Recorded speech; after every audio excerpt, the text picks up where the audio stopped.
नमस्कार। मैं doctor Alok Kumar Gupta, diabetes education and research centre Gorakhpur से आप सभी से मुखातिब हूँ। आप सभी का हार्दिक अभिनंदन और स्वागत। 19 अप्रैल विश्व लिवर दिवस, वर्ल्ड लिवर डे के रूप में हम लोग मनाते हैं और इसका मुख्य उद्देश्य ये है कि आम जन को लिवर संबंधी स्वास्थ्य के बारे में हमें जागरूक करना। तो इसी संदर्भ में मैं आज आपके सामने अपने लिवर की सुरक्षा कैसे करें, उसे स्वस्थ कैसे रखें, इसके बारे में कुछ बातें बताऊंगा। बंधुओं, यूँ तो शरीर का हर अंग महत्वपूर्ण है, किसी भी अंग को आप नज़रअंदाज नहीं कर सकते और सारे अंग मिल करके आपस में एक समन्वय स्थापित करके एक साथ इस पूरे शरीर को चलाते हैं। सारे अंग एक दूसरे से बातचीत करते हैं और बातचीत करके इस पूरे शरीर को संचालित करते हैं। इसमें लिवर की अपनी एक बहुत ही महत्वपूर्ण भूमिका होती है।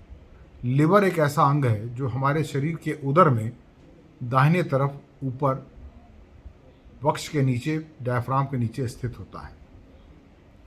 लिवर के प्रमुख कार्य क्या हैं? यह हमारे शरीर के स्वास्थ्य को कैसे संरक्षित और सुरक्षित करता है, आइए पहले इसको देखते हैं। देखिए, लिवर का जो सबसे प्रमुख कार्य है कि एक महत्वपूर्ण पाचक अंग के रूप में काम करता है। ये पित्त बनाता है। पित्त के माध्यम से ये जब आंतों में पित्त जाता है तो वो पाचन क्रिया में अपना सहयोग देता है और जो भी हम भोजन ग्रहण करते हैं उसको पचने में सहायक होता है।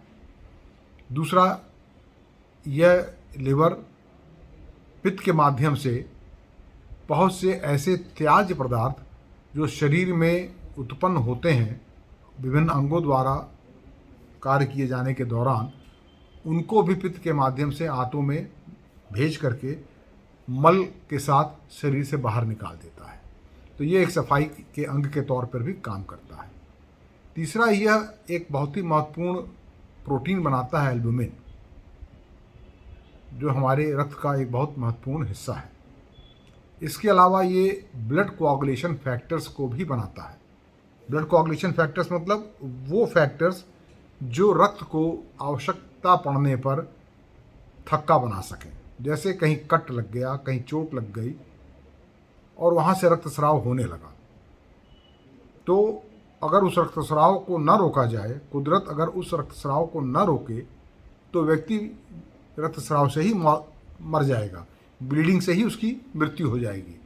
तो कुदरत ने ऐसा एक सिस्टम बना रखा है कि अगर कहीं चोट लग गया, कहीं कट हो गया और वहाँ से रक्तस्राव होने लगा, तो वह स्वतः ही जब रक्त वातावरण के संपर्क में आता है, एयर के संपर्क में आता है, वायु के, तो उसके अंदर कुछ कोआगुलेशन फैक्टर्स होते हैं जो एक्टिवेट होते हैं और रक्त को उस जगह पर थक्का बना देते हैं, जिससे कि रक्त का बहना रुक जाए।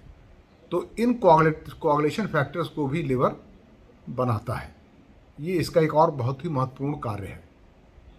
इसके अलावा लिवर शुगर के नियंत्रण में भी अपनी भूमिका निभाता है। इंसुलिन जो पैनक्रियाज ग्रंथि द्वारा निकलती है वो सबसे पहले लिवर में पहुंचती है और वहाँ ये अपना कार्य करती है। उसी प्रकार से जो शुगर आंतों द्वारा पचता है, जो फैट आंतों द्वारा पचता है, ये भी सबसे पहले लिवर में जाता है और लिवर में ही सबसे पहले उसकी हैंडलिंग होती है। तो इस प्रकार से हम देखते हैं कि लिवर के बहुत से महत्वपूर्ण कार्य हैं। अब लिवर को क्षति कैसे पहुंच सकती है? पहला, शराब। यदि शराब का नियमित उपयोग किया जाए, ज़्यादा उपयोग किया जाए, तो यह शराब लिवर की कोशिकाओं को क्षतिग्रस्त करता है। उन कोशिकाओं में फैट का डिपोजिशन कराता है, चर्बी जमा होने लगती है, ये कोशिकाएं कार्य ढंग से नहीं संपादित कर पाती और समय अधिक बढ़ने पर यदि व्यक्ति इस सेवन को नहीं रोकता है तो ये कोशिकाएं मृत होने लगती हैं।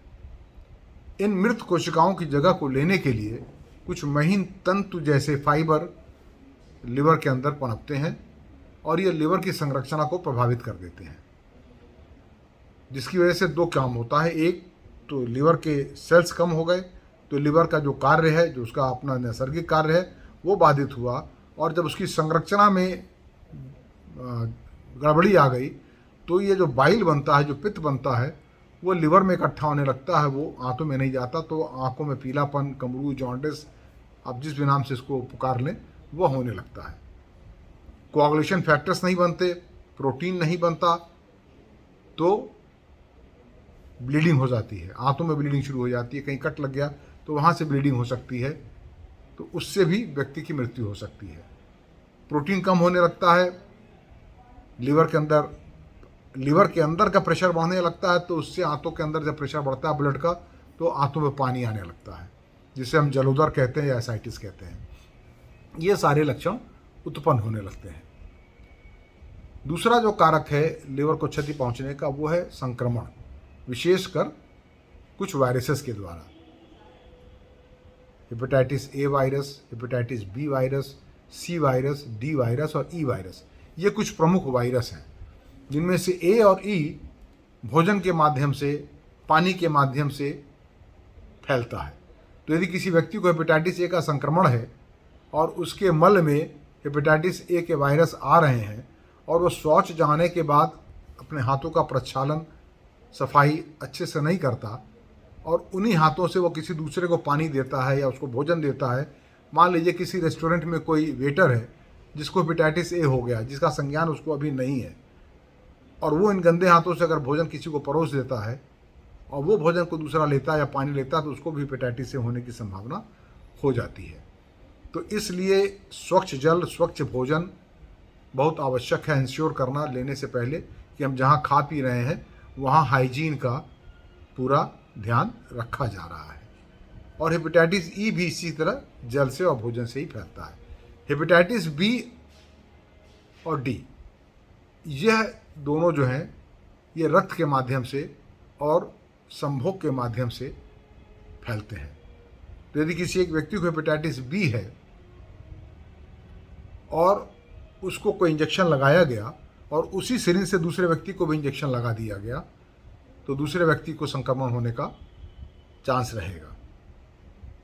कोई व्यक्ति जिसको हेपेटाइटिस बी का संक्रमण है, उसका रेज़र, उसका टंग क्लीनर, उसका टूथब्रश, यदि उसके मसूड़े से ब्लीडिंग होती है तो उसका टूथब्रश कोई दूसरा व्यक्ति इस्तेमाल कर लेता है, तो उसको संक्रमित होने का खतरा रहेगा। तो इसलिए अगर आप पैथोलॉजी लैब पे जाते हैं तो हमेशा ये ध्यान रखें कि डिस्पोजेबल सिरिंज नया आपके सामने खोला जाए। ब्लड बैंक में गए हैं तो आपको सब कुछ नया मिले, ताकि वहाँ से संक्रमण न हो। अब तो ब्लड बैंक में किसी का भी ब्लड जब लेते हैं तो वो ब्लड कई जांचों से गुजरता है, उसके बाद ही उस ब्लड को किसी दूसरे को चढ़ाया जाता है। उसमें hepatitis A, B, C, HIV infection, तमाम तरह के इन्फेक्शंस की उसमें जांच की जाती है। उसके बाद ही वो ब्लड अप्रूव किया जाता है कि किसी दूसरे व्यक्ति को चढ़ाया जा सकता है, अन्यथा उसको डिस्कार्ड कर देते हैं। तो ये तो दूसरा संक्रमण हो गया। इससे बचने का उपाय क्या है? टीकाकरण, वैक्सीनेशन। तो हर व्यक्ति को हेपेटाइटिस बी का टीकाकरण तो अवश्य ही कराना चाहिए। और अब तो जो नवजात बच्चे होते हैं जिनमें हम सारे टीके लगवाते हैं उनको, उसमें हेपेटाइटिस बी का टीकाकरण भी अब होता है, तो आप उससे बच सकते हैं। उसके बाद जो सबसे आजकल के युग में जो प्रमुख कारण लीवर को क्षति पहुंचने का देखने में आ रहा है, वह है अत्यधिक भोजन। अब हम अकाल की अवस्था में, अकाल के कालखंड में नहीं जी रहे। आज हमारे लिए भोजन प्रचुर मात्रा में उपलब्ध है, जब चाहें तब खा सकते हैं। आप जाड़े में भी आइसक्रीम खा सकते हैं। लोग दिन रात खा रहे हैं और आवश्यकता से अधिक खा रहे हैं। तो जब आप अपने शारीरिक ऊर्जा की ज़रूरत से अधिक भोजन ले रहे हैं और वह भोजन ऊर्जा में परिवर्तित होकर के खर्च नहीं हो रहा है, तो अंततः यह जो बचा हुआ ऊर्जा है वह शरीर उसको वसा में बदल करके शरीर के अंदर संचित कर देता है। तो सबसे पहले यह इस वसा को उदर के अंदर, एब्डोमेन में जो वसा की कोशिकाएं होती हैं उनमें संचित करना शुरू करता है। इससे तोंद निकलना शुरू होता है। तो यदि आपको तोंद है या किसी भी व्यक्ति का तोंद निकलना शुरू हो गया, तो यह इस बात का द्योतक है कि वो व्यक्ति शीघ्र ही बीमार पड़ेगा। उसको मेटाबॉलिक डिसऑर्डर वाली बीमारियां होंगी। मेटाबॉलिक डिसऑर्डर वाली बीमारियां मतलब मोटापा, उच्च रक्तचाप, उच्च रक्त वसा,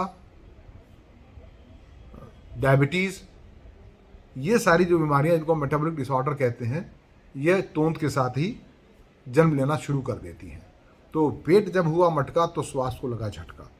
तो जैसे ही पेट मटका होने लगे, व्यक्ति को सचेत हो जाना चाहिए कि मुझे अपने भोजन पर नियंत्रण करना है, मुझे शारीरिक श्रम को बढ़ाना है, ताकि जो भी संचित ऊर्जा शरीर में एक्स्ट्रा है उसको मैं खर्च करूं और तोंद को कम करूं। लेकिन बहुधा ऐसा होता नहीं है, और जब वसा को संभालने की क्षमता से बाहर हो जाता है, उदर के अंदर के वसा के जो कोशिकाएं हैं, वो जब इस वसा को नहीं संभाल पाती तो ये वसा फिर वहाँ से निकल करके शरीर के अन्य अंगों में भी जमा होने लगता है, जिसमें से लीवर भी एक प्रमुख अंग है, जहाँ ये वसा जा करके संचित होने लगता है लीवर की कोशिकाओं में। और जब आप अल्ट्रासाउंड कराते हैं तो उसमें रिपोर्ट आती है आपको फैटी लीवर ग्रेड 1 हो गया, फैटी लीवर ग्रेड 2 हो गया। इसको हम वैज्ञानिक भाषा में कहते हैं non alcoholic fatty liver disease, यानी वो फैटी लीवर डिजीज़ जो अल्कोहल की वजह से नहीं हुआ है, बल्कि बिना अल्कोहल के भी अत्यधिक भोजन की वजह से हो गया है। और शुरुआती अवस्था में अगर व्यक्ति सचेत नहीं है तो फिर ये डिजीज़ से बढ़ करके हेपेटाइटिस वाली अवस्था में चला जाता है, यानी फिर लीवर में सूजन बनने लगता है, और यह सूजन फिर लीवर की कोशिकाओं को नष्ट करने लगता है। कोशिकाएं जब नष्ट होने लगती हैं तो फिर वही तंतु बनने लगते हैं जो लीवर के संरचना को प्रभावित कर देते हैं, और फिर आगे सिरोसिस हो जाता है। सिरोसिस के बाद कुछ व्यक्तियों में लीवर का कैंसर भी हो सकता है। तो ये एक ऐसा कारक है आज के युग में जो बहुत प्रचलित हो चुका है। आप 100 लोगों का अल्ट्रासाउंड करा दें, 70 लोगों में फैटी लीवर निकल आएगा, सबके तोंद निकले हुए हैं। तो बंधुओं, ये बहुत ज़रूरी है कि आप अपने भोजन पर ध्यान दें। आप सब कुछ पर ध्यान दे रहे हैं, लेकिन अगर आप अधिक भोजन भी कर रहे हैं, भले ही शाकाहारी भोजन कर रहे हैं, लेकिन अगर आपके ऊर्जा की ज़रूरत से अधिक वह भोजन है तो आपको फैटी लीवर हो जाएगा, और फिर आपके लीवर के कार्य करने में बाधा उत्पन्न होने लगेगी। तीसरा भी अमेरिकी एक शोध में पाया गया है कि 20% के लगभग जो लीवर डैमेज होता है वो फूड सप्लीमेंट्स के द्वारा होता है। आजकल फूड सप्लीमेंट्स लेने का भी एक फैशन है, न्यूट्रास्यूटिकल इंडस्ट्री बहुत पनप रही है, जिम जाने का एक दौर चल रहा है, और जिम में बहुत से लोग फूड सप्लीमेंट्स की ओर प्रेरित किए जाते हैं और वो फूड सप्लीमेंट्स लेते हैं बिना सोचे समझे। हर्बल के नाम पे आप किसी भी चीज़ का अनाप शनाप प्रयोग करने से बचें। हर हर्ब सुरक्षित नहीं होता, हर फूड सप्लीमेंट सुरक्षित नहीं होता, इसलिए फूड सप्लीमेंट लेने के पहले 10 बार सोचें, अपने चिकित्सक से राय बात करें, उसके बाद ही किसी फूड सप्लीमेंट का आप प्रयोग करें। तो बंधुओं, कुछ चीज़ों का अगर आप ध्यान रखेंगे, एक, ऊर्जा से अधिक भोजन न करना, दूसरा स्वच्छ भोजन, स्वच्छ जल, तीसरा टीकाकरण, और चौथा फूड सप्लीमेंट्स और हर्बल प्रोडक्ट्स का बिना सोचे समझे प्रयोग। अगर इन चीज़ों से आप अपने आप को जागरूक रखेंगे, आपका लीवर सुरक्षित रहेगा, आपका शरीर सुचारू रूप से काम करेगा, आपकी आयु लंबी होगी, और आप अपना सामाजिक पारिवारिक सारे दायित्व सफलतापूर्वक निभा पाएंगे। तो इसी के साथ ही बंधुओं, नमस्कार, आप सभी स्वस्थ रहें, मेरी ये शुभकामना है।